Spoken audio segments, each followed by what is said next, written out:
Magandang araw sa inyong lahat. Ngayon, ating pag-uusapan ang buhay ng isang kilalang reggae singer sa Pilipinas, si Kakoy Baldo.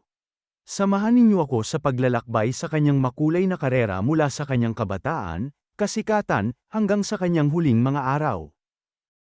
Ipinanganak si Juan Manuel Ubaldo, mas kilala bilang Kakoy Baldo, noong ika-20 ng Hunyo taong 1979.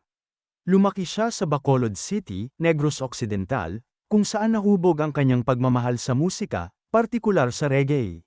Sa murang edad, natutunan niyang maggitara at nagsimulang umawit, na nagbigay daan sa kanyang pagpasok sa lokal na music scene. Nakilala si Kakoy Baldo sa buong bansa nang sumali siya sa The Voice of the Philippines, Season 2 noong 2014. Sa kanyang blind audition, agad siyang napili ni Coach Sara Geronimo matapos kantahin ang One Day ni Mates Yaho.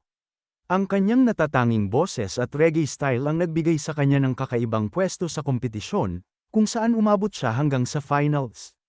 Ang kanyang pagganap sa The Voice ay nagdala sa kanya ng mas malawak na tagahanga at naging daan upang makilala siya bilang Bob Marley ng Pilipinas. Matapos ang kanyang paglahok sa The Voice, nagpatuloy si Kakoy sa paggawa ng musika.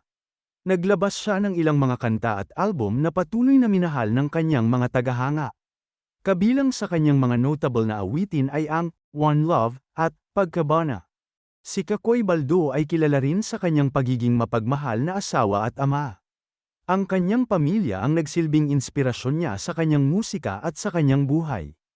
Patuloy siyang sumusuporta sa mga lokal na proyekto at mga adhikain para sa kalikasan at komunidad. Sa kasamaang palad, pumanaw si Kakoy Baldo noong ika-8 ng Disyembre taong 2023, sa edad na 44, matapos masangkot sa isang aksidente sa motor sa Bacolod City. Ayon sa ulat, siya ay nagtangkang mag-overtake ng isang sasakyan sa Circumferential Road sa Barangay Mandalagan nang mawalan siya ng kontrol sa kanyang motor at masagasaan ng isang 10-wheeler truck na may kargang tubo.